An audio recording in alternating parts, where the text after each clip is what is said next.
Good morning student. तो आज हम स्टार्ट करते हैं लेक्चर नंबर 10।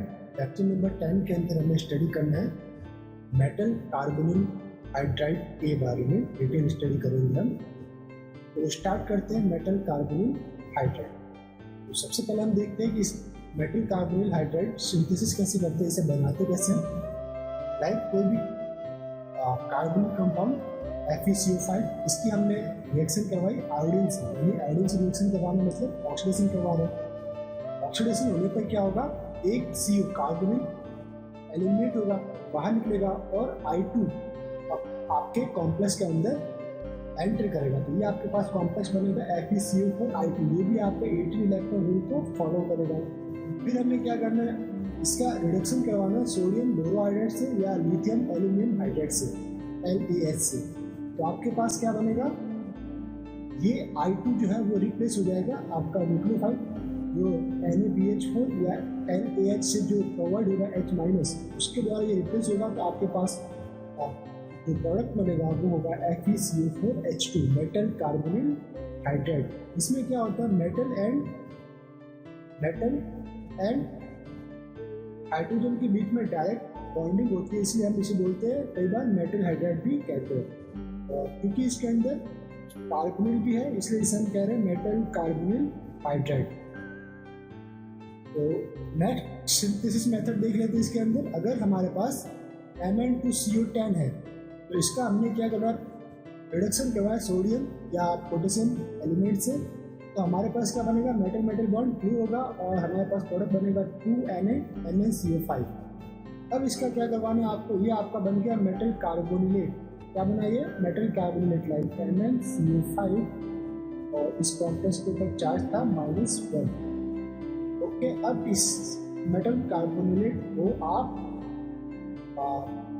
किसी भी इलेक्ट्रोफाइल कैचअप करवाइए। लाइक अभी हमने यहाँ पे लिया है H+ यानी कि H3O+ यहाँ पे हम यूज कर रहे हैं। तो हमारे पास क्या बन जाएगा, HMnCO5 जो कि बन गया आपके पास metal halide, metal carbonyl hydride, metal hydride.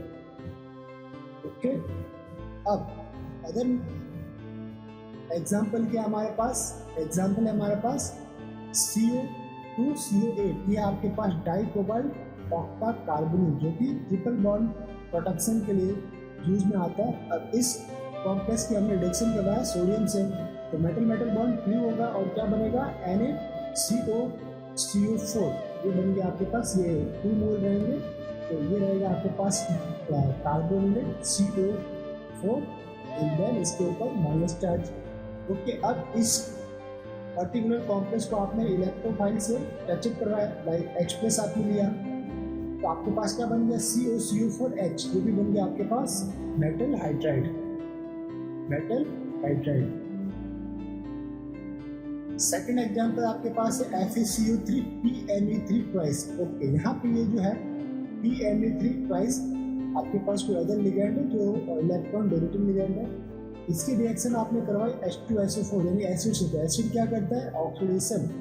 अब ऑक्सीडेशन होगा तो क्या होगा, आपके पास एक CO या कॉम्प्लेक्स के ऊपर क्या आएगा, पूरा प्लस चार्ज आपको देखने को मिलेगा। जो H है, H2SO4 से आपका जो H है वो मेटल के साथ जाके अटैच्ड होगा और ओवरऑल कॉम्प्लेक्स के ऊपर क्या देखने को मिलेगा, आपको नेगेटिव पॉजिटिव चार्ज देखने को मिलेगा।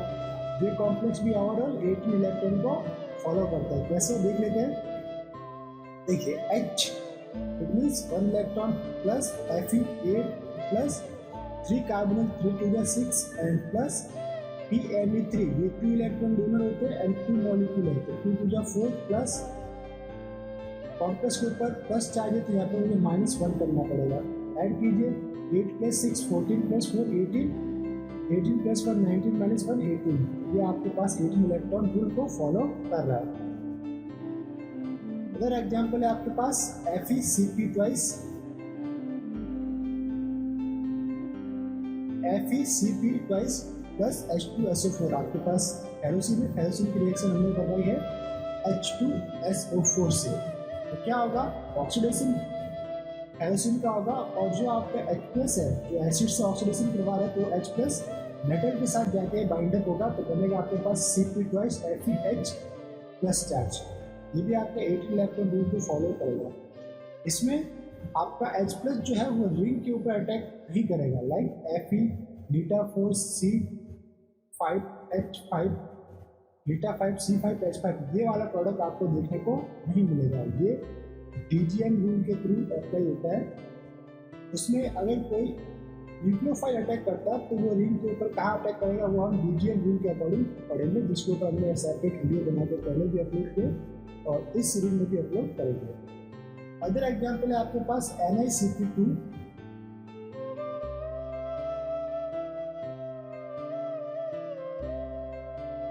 NiCp2 इसका हमने ऑक्सीडेशन करवाया H2SO4 से, तो हमारे पास क्या बनेगा Ni। अब यहाँ पे जो ये मेटलोसिन है, मेटलोसिन तो है लेकिन ये 20 इलेक्ट्रॉन सिस्टम है और जो फेरोसिन था वो 18 इलेक्ट्रॉन सिस्टम था। तो उस कंडीशन में फेरोसिन की जब हमने ऑक्सीडेशन एसिड से करवाई थी तो जो H प्लस है वो मेटल के साथ जाके अटैच हो रहा था। बट अगर निक्लोसिन में अगर हम इसकी रिएक्शन एसिड से करवाते हैं तो इस कंडीशन में जबकि ये आपका मेटलोसिन 20 इलेक्ट्रॉन सिस्टम है, लाइक निकल 8 इलेक्ट्रॉन डोनर होता है, निकल V10 फैमिली से तो 10 electron plus Cp 5 to the 10 ये कितना हो गया 20 इलेक्ट्रॉन, यानी कि अनस्टेबल है, होना कितना चाहिए 18 इलेक्ट्रॉन कॉन्फ़िगरेशन होना चाहिए। तो इस कंडीशन में अब जो H प्लस है वो कहाँ पे जाके अटैच होगा Cp रिंग पे, जिससे इसकी जो हेपेसिटी जो अभी बीटा 5 है वो किस में कन्वर्ट हो जाएगी बीटा 4 के अंदर। देखने को मिलेगा आपको लाइक तो आपके पास एक सिस्टम हो गया Ni। अब यहाँ पे H जो है वो रिंग के साथ अटैच हो गई, जिसकी डिटेल से स्टडी भी आप मेटलोसिन वाले चैप्टर के अंदर करेंगे। अभी जस्ट आप यहाँ पे समझ लीजिए Ni beta 4 C5H7 beta 5 C5H7 इस पर्टिकुलर Cp की कैपेसिटी है 5 और इस पर्टिकुलर Cp की कैपेसिटी होगी आपके पास 4 और कॉम्प्लेक्स के ऊपर चार्ज कितना रहा प्लस। तो देखिए अब क्या इसका इलेक्ट्रॉनिक अगर हम टोटल बैलेंस इलेक्ट्रॉन फाइंड करें तो कितना आएगा निकल 10 कैपेसिटी 4 तो ये 4 प्लस कैपेसिटी 5 ये 5 माइनस कॉम्प्लेक्स के ऊपर प्लस 40 में -1 करना पड़ेगा। तब ऐड कर लीजिए 10 प्लस 4 14 प्लस 5 19 माइनस 1 18 तो ये आपके पास 18 इलेक्ट्रॉन कॉन्फ़िगरेशन आ गया। अदर एग्जाम्पल है आपके पास like chromium CU6 plus HBr3 minus, इसकी रिएक्शन हमने करवाई। रिएक्शन जब ये प्रोसीड होगी क्या बनेगा आपके पास ये एक्ट एज ए न्यूक्लियोफाइल और ये जो टर्मिनल कार्बन है एक्ट एज ए इलेक्ट्रोफाइल की तरह काम करेगा। यहाँ का हाइड्राइड आयन यहाँ पर अटैक करेगा इलेक्ट्रोफाइल के कार्बन के ऊपर। तो देख लीजिए CH5 chromium carbon double bond को बॉन्ड है, ये क्या है वेरी अनस्टेबल है। अब अनस्टेबल है तो ये क्या हो जाएगा डाइमराइड जो कि एक स्टेबल कंपाउंड देगा मेटल हाइड्राइड, जिसके अंदर आपका हाइड्रोजन वो ब्रीजिंग मोड के ऊपर एग्जिस्ट करेगा। तो हमारे पास कॉम्प्लेक्स बनेगा CO6 क्रोमियम ब्रीजिंग के ऊपर HCrCO6 और पूरे कॉम्प्लेक्स के ऊपर प्लस 1 चार्ज, ये बन गया आपके पास मेटल हाइड्राइड। अब हमारे पास नेक्स्ट हमारे पास जो टॉपिक है वो है ion nuclear cluster reaction with H, formation of interstitial compound. Okay, यानी इंटरस्पेशियल कंपाउंड में क्या होता है कि आपके क्लस्टर के बीच में ये लाइक क्लस्टर है, कोई भी क्लस्टर के बीच में H जो है वो इनकैप्सुलेट हो जाता है। इसको हम इनकैप्सुलेटेड कंपाउंड भी कह सकते हैं। क्या कह सकते हैं इनकैप्सुलेटेड कंपाउंड या इंटरस्पेशियल कॉम्प्लेक्स। इसके अंदर क्लस्टर के बीच में कोई पर्टिकुलर एलिमेंट या पर्टिकुलर आयन कैच हो जाता है या कह सकते हैं इसको ये रेफर करता है, कैचअप हो जाता है, बाइंड हो जाता है, लॉक हो जाता है, जो भी आप टर्म यूज करना चाहें इसे कर सकते हैं। सिंपल लैंग्वेज में मैंने आपको बता दिया क्लस्टर के अंदर किसी एटम का कैच हो जाना जब उसके अंदर प्रेजेंट रहना वो कहलाता है आपका इंटरस्टेशियल कंपाउंड या इनकैप्सुलेटेड कंपाउंड। चलिए देख लेते हैं। आपके पास एक मेटल कार्बोनेट है लाइक CO6 CO15 2- चार्ज। इसकी हमने रिएक्शन करवाई H+ यानी किसी एसिड से, तब क्या हुआ H+ मेटल के साथ अटैच्ड होगा तो CO6 CO15H और ऊपर जो पहले -2 चार्ज था वो कन्वर्ट होगा -1 चार्ज के अंदर। देख लेते हैं कि हमारे पास एक बन जाएगा cluster compound with encapsulated atom जो कि रहेगा H। इसी तरह अदर एग्जांपल है रोडियम 6 CO15 2-, इसकी रिएक्शन H+ से तो आपके पास हो जाएगा रोडियम 6 CO15H और ये प्लस चार्ज। अदर एग्जांपल है आपके पास इरिडियम 6 CO15 2-, इसकी एसोसिएशन जो है H+ से तो आपके पास बना इरिडियम 6 CO15H कॉम्प्लेक्स के ऊपर माइनस चार्ज। ये हो गया आपका इनकैप्सुलेटेड कंपाउंड। ओके, अब देख लेते हैं हमारे पास ये क्लस्टर कंपाउंड है, इसमें metal metal metal metal 6 metal थे लाइक, तो यहाँ पे 6 मेटल से जो भी आपका जो सिंपल क्लस्टर बनेगा वो रहेगा आपका ऑक्टाहेड्रल। ये ऑक्टाहेड्रल क्लस्टर बन गया और इसके बीच में जस्ट सेंटर पे ये आपका H एटम है जो कि 6 के 6 मेटल के साथ बाइंडिंग शो करेगा। दिस तो ये है आपके पास 7 सेंटर 1 2 3 4 5 6 और 7 सेंटर 2 इलेक्ट्रॉन बॉन्ड और ये है आपका मोर डिसोल्डिंग। तो इसके लिए जो अगर हम H1 NMR की बात करें तो वो डाउनफिल्ड NMR सिग्नल आपको देखने को मिलेगा। ओके, मोर डिसोल्डिंग है तो डाउनफिल्ड साइड में आपको NMR इसका स्पेक्ट्रा देखने को मिलता है। लाइक अब है आपके पास मेटल हाइड्रोजन बॉन्ड, ये है आपके पास 2 सेंटर 2 इलेक्ट्रॉन बॉन्ड और कर लेते थोड़ा, ये आपके पास 2 सेंटर 2 इलेक्ट्रॉन बॉन्ड। अगर हाइड्रोजन ब्रीजिंग मोड के ऊपर एग्जिस्ट करता है तो वो क्या आएगा μ2H 1 2 3 सेंटर 2 इलेक्ट्रॉन बॉन्ड। अगर आपका मेटल हाइड्रोजन 3 मेटल के साथ बाइंडिंग शो करता है तो वो है आपका μ3H यानी कि 4 सेंटर 1 2 3 4 सेंटर 2 इलेक्ट्रॉन बॉन्ड। ये सारे के सारे क्या करते हैं सोर्स अप केमिकल शिफ्ट, यानी कि इनकी जो डेल्टा वैल्यू होती है वो नेगेटिव साइड आपको देखने को मिलेगी। बट इनकैप्सुलेटेड एटम के अंदर या इनकैप्सुलेटेड जो कंपाउंड है उसके अंदर क्या हुआ था कि जो आपका H के लिए सिग्नल आएगा H1 NMR वो आपको डाउनफिल्ड में देखने को मिलेगा। डिसोल्डेड रहता है ये डाउनफिल्ड रीजन के अंदर आपको देखने को मिलेगा। तो चलिए नीचे चलते हैं। अब है मेटल हाइड्राइड स्पेक्ट्रा। हमने कोई मेटल हाइड्राइड कॉम्प्लेक्स सिंथेसिस किया, अब हमें पता करना है कि इसके अंदर पर्टिकुलर मेटल हाइड्राइड है या नहीं है। तो जब हम इसका NMR रिकॉर्ड करते हैं और NMR के अंदर H1 NMR की कोई पीक आपको नेगेटिव वैल्यू में मिल रही है, उसमें नेगेटिव वैल्यू में लाइक -7 to -50 के रेंज के अंदर, तो पर्टिकुलर वो आपका मेटल हाइड्राइड कॉम्प्लेक्स हो सकता है। क्या हो सकता है? मेटल हाइड्राइड कॉम्प्लेक्स हो सकता है। ओके,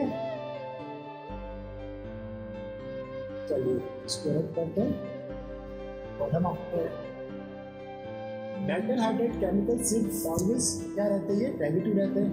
रेंज क्या रहेगा इसका? -50 ppm से लेस देन रहेंगे या फिर -7 ppm तक रहेंगे, या ये हमेशा 0 से तो नीचे ही रहते हैं। 0 से नीचे रहेंगे -7 ppm से लेकर -50 ppm तक। ये है आपके पास metal hydride.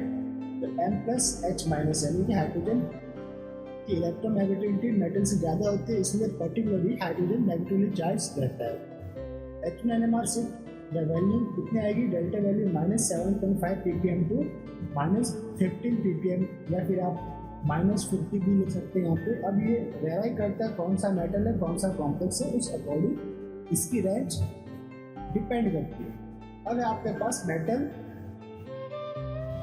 Hydride IR frequency exist in upfield. Okay, यानी कि IR फ्रीक्वेंसी कहाँ पे रहती है? इसकी अपफील्ड में रहती है। रेंज कितना रहता है? 2120 to 2800 सेंटीमीटर यूनिट्स के बीच में आपको देखने को मिलता है। कौन सा? MH static frequency, MH1 static frequency आपका है 21 120 to 2800 सेंटीमीटर इनवर्स। अगर मैं मेटल हाइड्राइड कॉम्प्लेक्स के अंदर एक स्ट्रॉन्ग बेस यूज में लूँ तो क्या करेगा, बेस जो है वो H को टच करेगा, H को एलिमिनेट करेगा, और अब बेस यूज करने पे hydrogen act as a proton, तो बेस प्रोटॉन को एक्सेप्ट करेगा और हमारे पास मेटल क्या आएगा, नेगेटिवली चार्ज आपको मेटल देखने को मिलेगा, एल माइनस चार्ज आएगा। ये देख लेते हैं आपको अब एग्जाम्पल से कुछ कि मेटल हाइड्राइड कॉम्प्लेक्स कैसे और सिंथेसिस होते हैं। देखते हैं FeCO5 प्लस, ये है आपके पास साइक्लिक एक मॉलिक्यूल 1,3 डाई साइक्लोपेंटेन। इसको हमने रिफ्लेक्स किया तो क्या बना, हमारे पास कॉम्प्लेक्स बना FeCO3 और क्या एलिमिनेट हुआ, 2CO एलिमिनेट हुआ, और इन 2CO की जगह आपके पास साइक्लिक जो स्ट्रक्चर है वो मेटल के साथ बाइंड हुआ, इसकी एप्लासिटी है 4। और आपको यहाँ पे देखने को मिले अगोस्टिक इंटरेक्शन मेटल हाइड्रोजन के बीच में। नेक्स्ट स्टेप में क्या होगा, हाइड्रोजन अभी जो इस साइक्लोपेंटेन के साथ जो जुड़ा हुआ है वो हाइड्रोजन मेटल के साथ जुड़ेगा और इसकी एप्लासिटी 4 टू एप्लासिटी 5 में कन्वर्ट हो जाएगी, और हिट करेंगे तो एक माइनस CO भी अभी वापस एलिमिनेट होगा। तो देखिए अब ये H जुड़ गया मेटल के साथ, तो H FeCO3 था वो CO2 के अंदर कन्वर्ट हुआ, और जो एप्लासिटी 4 था वो एप्लासिटी 5 हो गया। ये पर्टिकुलर पूरा का पूरा सिस्टम है वो 18 इलेक्ट्रॉन रूल को फॉलो करेगा। चेक कर लेते हैं, Cp यानी 5 electron, 1 hydrogen 1 electron, Fe 8 electron and 2CO means 4 electron. तो 5 + 1 6 + 8 14 + 4 18 इलेक्ट्रॉन का कॉन्फ़िगरेशन आपको देखने को मिला। इट मीन्स हमारा जो कॉम्प्लेक्स है वो क्या है, स्टेबल कॉम्प्लेक्स हमारे पास आया। चलिए नेक्स्ट करते हैं आप। इसमें अगर हमने वापस फर्दर इसको अगर हिट किया, अगर हमने इसको हिट किया तो क्या होगा, डाइमराइजेशन होगा, H जो है वो H2 के रूप में बाहर निकल जाएगा, H2 गैस के रूप में बाहर निकल जाएगा और आपके पास कॉम्प्लेक्स देखने को मिलेगा मेटल मेटल बॉन्ड। सो होगा Fe bonded to Fe, 2CO and 1 Cp, यहाँ पे भी 2CO 1 Cp। ठीक, अब हमें इस पर्टिकुलर स्पीसीज का अगर हमने H1 NMR रिकॉर्ड किया तो इसमें 2 टाइप के आपको H1 सिग्नल देखने को मिलेंगे। फर्स्ट जो H1 NMR है वो इस एरोमेटिक सिस्टम के अंदर जो हाइड्रोजन है उसकी पीक आपको देखने को मिलेगी एरोमेटिक रीजन में, तो वो मिलेगा आपको 5 ppm। डेल्टा वैल्यू कितना है कि 5 ppm इन एरोमेटिक रीजन। ये वाले हाइड्रोजन का 1 2 3 4 5 ये पाँचों के पाँचों हाइड्रोजन सेम केमिकल एनवायरनमेंट में एग्जिस्ट करते हैं। और सेकंड जो H1 NMR है वो मिलेगा आपको मेटल हाइड्राइड वाले X के कारण, जिसकी वैल्यू रहेगी आपको -50 to -7 ppm के बीच में देखने को मिलेगी। हाईली शिल्डिंग रीजन है और ये रहेगा आपका अप फील्ड वैल्यू देखने को मिलेगी, वैसे अप फील्ड वैल्यू देखने को मिलेगी। इस टाइप से हम इसकी 2 H1 NMR सिग्नल हम रिकॉर्ड करेंगे इस पर्टिकुलर स्पीसीज के अंदर। इसमें ठीक है, नीचे चलते हैं।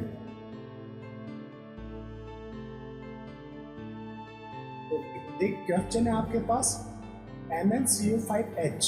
अब यहाँ पे मेटल हाइड्रोजन के अंदर या इस मेटल हाइड्राइड कॉम्प्लेक्स में H1 NMR अगर हम रिकॉर्ड करते हैं तो उसकी वैल्यू कितनी आएगी, टेंटेटिव वैल्यू अप्रॉक्सीमेट वैल्यू कितनी आएगी। कुछ ऑप्शन दे रखे लाइक +2.3 या +1.24 या -7.7 ppm या +12 ppm।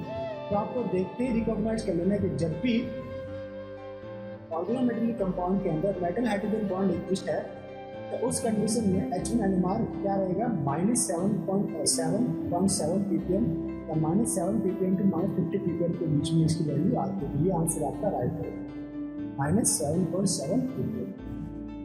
नेक्स्ट क्वेश्चन है आपके पास है, प्रीवियस ईयर क्वेश्चन है ये, FeCO3 β5Cp। अब इसके अंदर H1 NMR वैल्यू पूछा है।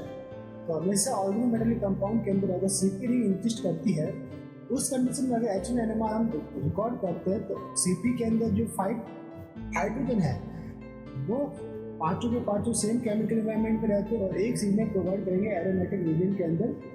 जो रीजन रहेगा, जो रेंज रहेगा 5 to 6 ppm के बीच में। ठीक है, ये आपका आंसर है 5 to 6 ppm। अब हमारे पास नेक्स्ट बहुत इंपॉर्टेंट टॉपिक है factor affecting chemical shift in H1 NMR of organometallic compound. Okay, highlight कर लेते हैं। जो भी मेटल हाइड्राइड कॉम्प्लेक्स हमने पढ़ा या ऑर्गेनोमेटेलिक कॉम्प्लेक्स पढ़ा, उसका अगर हम H1 NMR रिकॉर्ड करते हैं कौन कौन से फैक्टर अफेक्ट करेंगे, देख लेते इसे। जो फैक्टर्स है उसमें फर्स्ट फैक्टर है charge on the complex, second factor है nature of the ligand, ligand का नेचर कैसा है, और थर्ड है बॉन्ड लेंथ। ओके, तो वन बाय वन हम स्टार्ट करते हैं। पहला है हमारे पास charge on the complex, highlight करते हैं। देखिए, अगर आपके कॉम्प्लेक्स के ऊपर पॉजिटिव चार्ज इंक्रीज होगा, क्या होगा, पॉजिटिव चार्ज अगर इंक्रीज होगा तो जो डेल्टा वैल्यूज है वो भी क्या होगी, इंक्रीज होगी डाउनफील्ड रीजन में, यानी कि पॉजिटिव डेल्टा वैल्यू आपको इंक्रीज देखने को मिलेगी। और अगर नेगेटिव चार्ज इंक्रीज होगा कॉम्प्लेक्स के ऊपर तो डेल्टा वैल्यू डिक्रीज होगी। इट मीन्स कि जो डेल्टा वैल्यू है वो आपको नेगेटिव रीजन के अंदर या ईएमएस पीक के पास में आपको देखने को मिलेगी, अपर फील्ड रीजन के अंदर आपको देखने को मिलेगी। लाइक एग्जाम्पल्स हम समझते हैं इसमें, ए कॉम्प्लेक्स है इरिडियम HCON +2 चार्जेस के ऊपर, बी इरिडियम HCON +1 चार्ज है, सी इरिडियम HCON -1 चार्ज है, और इरिडियम HCON -2। देखिए, अब ये -2 चार्ज वाला जो कॉम्प्लेक्स है उसमें क्या हुआ, electron density on the iridium ज़्यादा है। इट मीन्स हाइड्रोजन जो है वो मोर शील्डिंग रीजन के अंदर आएगा। वो शील्डिंग रीजन में आने के बाद इसकी जो वैल्यू H1 NMR की है वो आपकी जाएगी नेगेटिव पीक की साइड। तो ये हमने यहाँ पे देखा CON I2-H shielding region, high electron density यहाँ पे आपको देखने को मिलेगी। अब फील्ड रीजन के अंदर H1 NMR हमें देखने को मिलेगा हाई नेगेटिव डेल्टा वैल्यू, यानी कि इन सभी कॉम्प्लेक्स में से H1 NMR की जो नेगेटिव वैल्यू सबसे ज़्यादा किसकी रहेगी, डी कॉम्प्लेक्स, और सबसे कम यानी कि आपको फील्ड रीजन में तो रहेगी आपके डी कॉम्प्लेक्स की। और डाउन फील्ड रीजन में अगर हम देखें तो जिस कॉम्प्लेक्स में +2 चार्ज है, लाइक दिस वन +2 चार्ज, इसमें क्या लेस इलेक्ट्रॉन डेंसिटी आपको देखने को मिल रही है, डी सील्डेड है ये। H अभी कैसी कंडीशन में, डी सील्डेड कंडीशन में, तो delta go through downfield region, यानी कि डेल्टा वैल्यू जो है वो आपको पॉजिटिव कंडीशन में देखने को मिलेगी।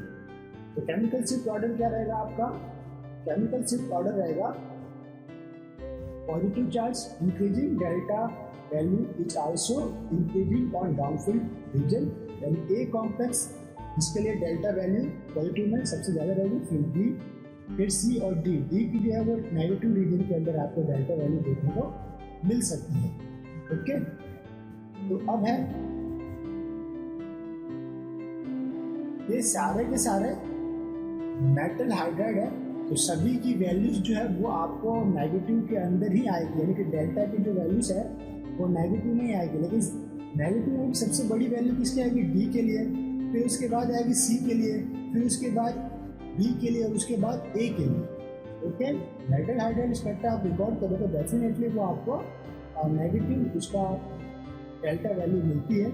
अब इसके अंदर भी अगर इसका ऑर्डर हम अरेंज करें तो आपको एक ऑर्डर मिलेगा, डी सबसे less delta value, then after less means negative value इसकी सबसे बड़ी रहेगी। लाइक अगर डी की वैल्यू अगर मैंने कहा कि ये -7 है तो माइनस सपोज कीजिए 10 है, फिर आपके पास सी की वैल्यू आ जाएगी -8 हो सकती है, बी की वैल्यू -7 हो सकती है, एंड ए की वैल्यू -5 समथिंग ऐसी हो सकती है। ओके, तो आप कह सकते हैं कि जो ये -10 है वो आपका अपफील्ड रीजन में है, और ये -5 पे ये आपका डाउनफील्ड रीजन में है, समथिंग इस टाइप से हम इसे कह सकते हैं। चलिए नेक्स्ट करते हैं, nature of the ligand. Next factor है नेचर ऑफ द लिगेंड। अगर हम हमारे कॉम्प्लेक्स में इलेक्ट्रॉन डोनेटिंग ग्रुप कॉम्प्लेक्स में प्रेजेंट है तो ये क्या करेंगे, मेटल के ऊपर ओवरऑल इलेक्ट्रॉन डेंसिटी इंक्रीज करते हैं। लाइक ये TME3 है, मेटल के ऊपर इलेक्ट्रॉन डेंसिटी इंक्रीज करेगा। अगर मेटल पे इलेक्ट्रॉन डेंसिटी इंक्रीज है तो वो डेफिनेटली हाइड्रोजन के ऊपर भी इलेक्ट्रॉन डेंसिटी को इंक्रीज करेगा।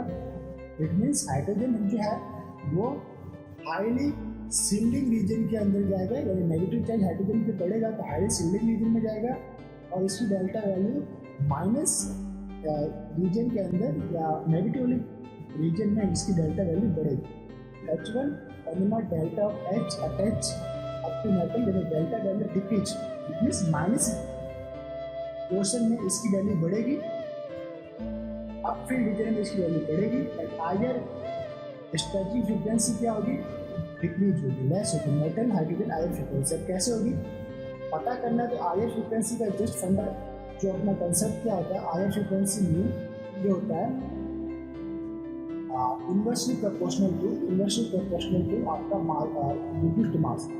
ओके, अगर मास आपका बढ़ रहा है यानी इलेक्ट्रॉन डेंसिटी h में बढ़ी मीन्स मास बढ़ रहा है, मास बढ़ रहा है तो आपकी स्ट्रेचिंग फ्रीक्वेंसी लोअर होगी। अगर इलेक्ट्रॉन डेंसिटी यहाँ से अट्रैक्ट होगी तो मास रिड्यूस होगा तो स्ट्रेचिंग फ्रीक्वेंसी आपकी बढ़ेगी।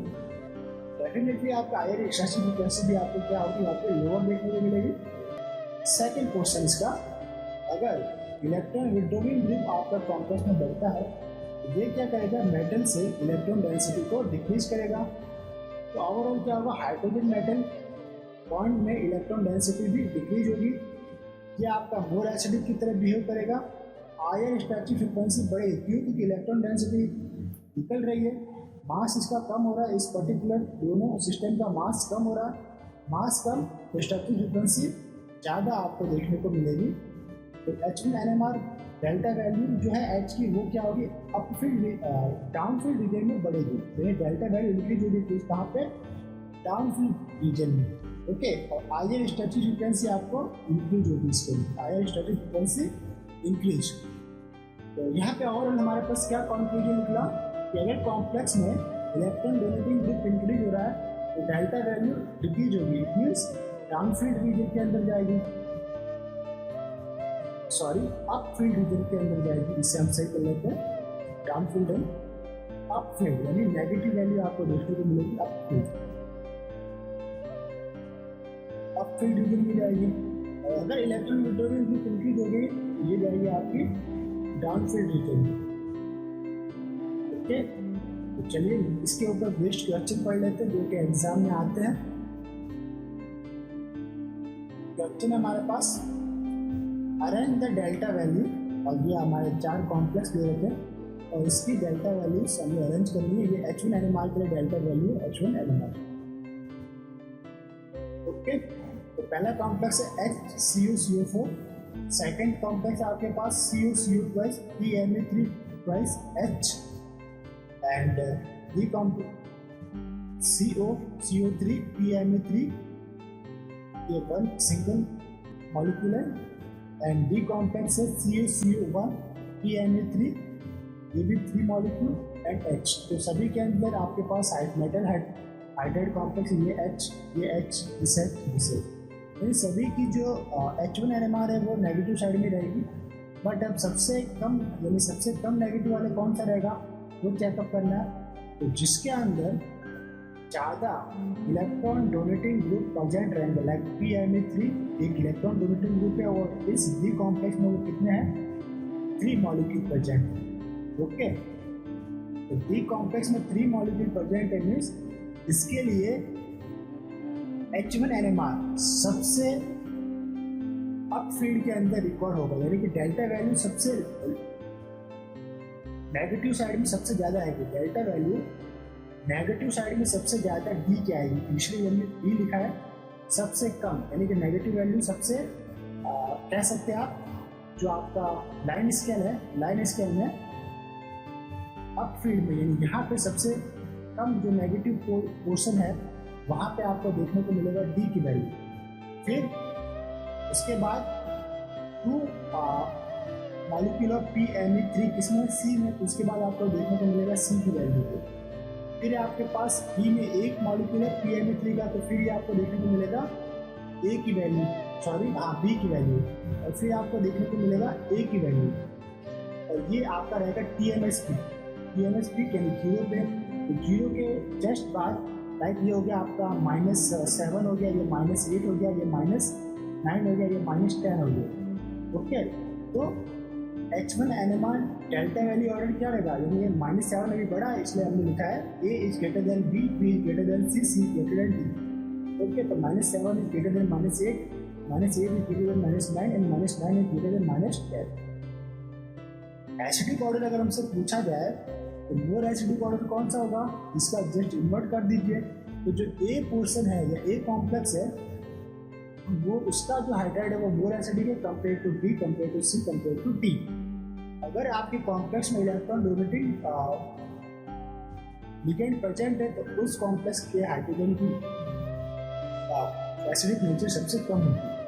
अगर हमारे पास हायर फ्रीक्वेंसी पूछा जाए, हायर फ्रीक्वेंसी अगर आपसे पूछा जाए तो हायर फ्रीक्वेंसी क्या बताई थी हमने कि अगर आपके कॉम्प्लेक्स में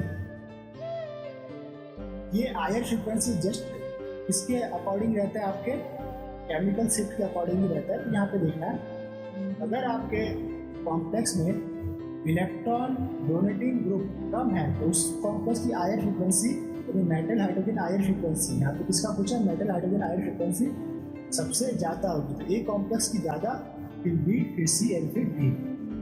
तो अब हमें थर्ड पॉइंट पढ़ना है, वो है बॉन्ड लेंथ। किस टाइप से आपके H1 NMR को अफेक्ट करता है, बॉन्ड लेंथ। ठीक है, थर्ड आपका फैक्टर है। देखते स्टार्ट करते हैं इसे कि अगर if metal hydrogen bond length increase होती है उस कंडीशन में आपके केमिकल शिफ्ट वैल्यू क्या होगा, इंक्रीज होगा, यानी कि ये डाउनफील्ड रीजन में आपको देखने को मिलेगी, डाउनफील्ड रीजन में लिया जाएगा। लाइक आपके पास ये एरोसिन है Fe, Cp और Cp के जो हाइड्रोजन है दिस वन H, फिर ये आपका लुथेनोसिन, ये ऑस्मोसिन है, लेकिन तीनों के तीनों मेटलोसिन है आपके पास। अब मेटलोसिन के अंदर ये आप देखने को, आप क्या देखने को मिल रहा है आपको, पहला वाला जो Fe है उसका प्रिंसिपल काउंटर नंबर कम, ऑस्मियम का ज़्यादा।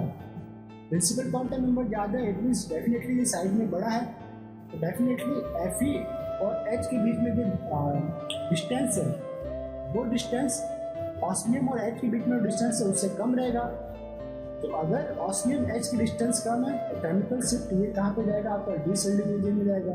तो Fe और ये H वाले की अगर हम देखें तो केमिकल शिफ्ट कहाँ पे जाएगा, ये सोल्डिंग रीजन में जाएगा। ओके, तो ये हमने अगर रिकॉर्ड किया कि CO3Fe, CpH and plus tag, यानी कि Cp वाले के हाइड्रोजन के लिए अगर हम H1 NMR रिकॉर्ड करते हैं तो आपको क्या देखने को मिलेगा, H1 NMR delta value deshielding region में आपको देखने को मिलेगी। ओके, और अदर जो ऑस्मियम है या ल्यूथेनियम वाले मेटलोसिन है इनके लिए ये कहाँ पे देखने को मिलेगी आपको, आप ये भी इसकी जो वैल्यूज आएगी वो Fe वाले की वैल्यू से ज़्यादा देखने को मिलेगी। ओके, लाइक अगर इसकी वैल्यू आई 5 ppm, इस पर्टिकुलर मेटलोसिन के लिए H1 NMR की वैल्यू 5 ppm आई, तो ऑस्मियम वाले के लिए कितने आएगी, डेफिनेटली 5 से तो ज़्यादा ही आएगी। सपोज कर लीजिए 7 ppm तक आएगी और इसकी आएगी आपको 6 ppm तक। हमने एक अप्रोक्सीमेटली या समझने के लिए डाटा लिया है, ये एग्जैक्ट राइट नहीं हो सकता है, इसलिए हमें रिकॉर्ड करने पे पता चलेगा कि इसकी एग्जैक्ट वैल्यू कितनी आएगी। बट ये ऑर्डर यही रहेगा, सबसे ज़्यादा पॉजिटिव, सबसे ज़्यादा जो ppm वैल्यू रहेगी वो ऑस्मियम वाले मेटलोसिन के लिए रहेगी और सबसे कम रहेगी आपके आयरन वाले मेटलोसिन के लिए देखने को मिलेगी। ठीक, तो लेक्चर को यहीं पे स्टॉप करते हैं। तो लेक्चर नंबर 10 के अंदर हमने क्या पढ़ा, एक बार वापस से देख लेते हैं। लेक्चर नंबर 10 के अंदर हमने स्टार्ट किया था मेटल कार्बोनिल हैलाइड से, सॉरी मेटल कार्बोनिल हाइड्राइड से। तो मेटल कार्बोनिल हाइड्राइड के बीच हमने स्टडी की। फर्स्ट क्या स्टडी किया, मेटल कार्बोनिल हाइड्राइड। सेकंड हमने स्टडी किया था, सेकंड पॉइंट था metal carbonyl halide spectra. Spectra के बारे में स्टडी किया, MH स्पेक्ट्रा के बारे में स्टडी किया। और थर्ड जो हमने टॉपिक इसमें पढ़ा, फैक्टर अफेक्टिंग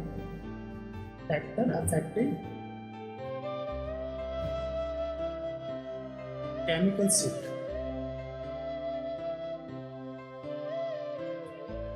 शिफ्ट, ओके। तो आई होप आप सभी को लेक्चर नंबर 10 से काफ़ी कुछ सीखने को मिला होगा। अगर किसी भी टॉपिक के ऊपर आपको कोई प्रॉब्लम आती है तो कमेंट बॉक्स में कमेंट कीजिए, और अगर वीडियो अगर आपको पसंद आता है तो आपको पता है क्या करना है, हमारे चैनल के साथ जुड़े रहिए।